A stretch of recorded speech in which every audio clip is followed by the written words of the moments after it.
Okay, so I decided to pull off the cylinder heads and the flywheel and the clutch because the old owner mentioned that he had the heads off recently.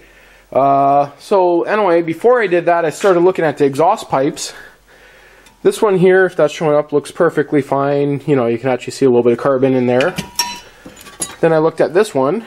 It was dry and of course full of random insects, but it's kind of hard to see in the light there, but that's dry and white, so no carbon almost inside that one, so it was probably misfiring on that cylinder.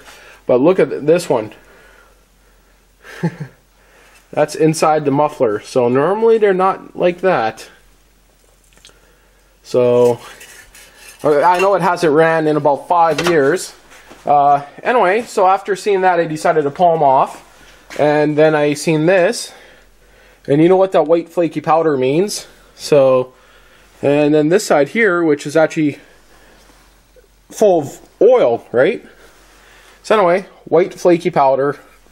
Anyway, this side here, when I opened it, was full of a slime, let's say. So there's no ridge. Everything seems to be good on there. A little bit glossy, the walls, so probably could use a set of rings. You can see some of the paper towels from wiping inside it. But anyway, that's the cylinder head. Now you can see a blotch of oil and who knows what. Here's from the other side. Now if you look here, this is gritty kind of sand. That looks like sand. So yeah, very bad. And yeah, that's what I just found when I opened her up. I'm not sure if that's showing up, but that's rusty, dirty water.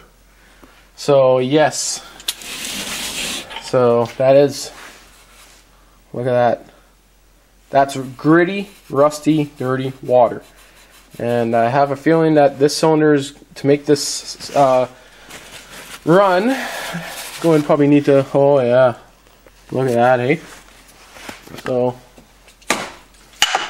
give her a shot of something to clean her up a little bit better here. So this thing probably would have been spitting oil out like a son of a bitch. Yeah, there's definitely this thing been seized once on this side. You can see right there where the ring's stuck. I can actually kind of feel it. So there's some sharpness on the edges there. The end. It's still actually fairly stiff too. I actually can't turn it over without putting down the camera, so just give me a second here. Okay, so anyway, I want to show how dirty an inside of the stator is here. Look at this, eh? Look at that crap. Anyway, well, looking at the head here, I know the old owner mentioned he had the heads off, but yeah, that cylinder is toast. So even if I hone that out, the ridges are just so far gone.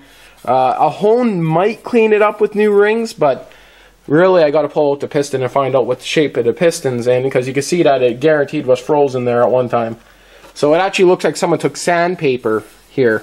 I know it's not going to show up with the lack of light in here, but it almost looks like it might have been someone took sandpaper to it. That's probably the easiest way to explain it. That's what it looks like anyway. So this video will be called racing tractor motor is fucked. So yeah, that kind of sucks. I don't even know if the valves are in spec or anything like that, but anyway, I guess I'm shopping for a new motor, so might even actually start looking for a different tractor, just for the fact that this one was set up for a horizontal shaft, and now I got to find a vertical shaft, and yeah, if I find a different tractor, that is. So anyway, don't know what I'm going to do with this yet. I might as well pull off the oil pan. Kind of seems like there might be a little bit of play in that bottom end, so.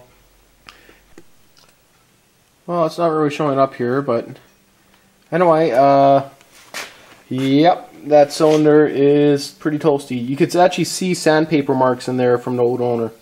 Or, I don't know if it's the owner, probably not the owner I bought it off of, but whoever he got it from, because he never got it running, he said. So, yeah, someone actually physically sanded, like you can actually see spiral marks where someone sanded the bore down on it. So anyway, Anyone know where I can, you know, get a cheap engine? No, it's not too big of a deal because I had plans to repower this machine. So I'm going to keep my eyes open. I found a local source that has some 24 horsepower industrial diesel engines. So it's just an idea. Twin cylinder diesel. Might start looking at that. What was good about this engine, it had the 1-inch shaft. It didn't have the 1 1/8 or whatever the next size up is. So you could just see the crap that keeps on falling out of the engine too. So anyway, it was filled with water, this cylinder too. Like there was a lot of moisture in there because when oil turns brown and milky color, that's because of oils and water. So with actual oil inside the engine, it's actually still pretty good. Oops. Yeah, it's a little bit milky, but not that bad. So I might get away with overboring if I really wanted to, but then that's $200 machine work, another 300 in pistons, another 100. It cost me almost $500 to rebuild this. And for $500 I could go buy a Honda 15 horsepower clone engine and slap it in. Sure, it wouldn't be a twin, it'd be a single cylinder, but anyway, don't know what I'm going to do with this. So this puts off this project now. What I'm going to do is box it back up, add it to my other collection of projects. Maybe I'll take a look at that engine there, the Olin 16, and I'll decide maybe I'll end up fixing that up for it. Anyway, this is going to be the end of the Snapper tractor build project now until I find myself an engine. Because, you know, I guess I could maybe start working on the rear end. I don't know. Got to kind of wait and see. Sweet.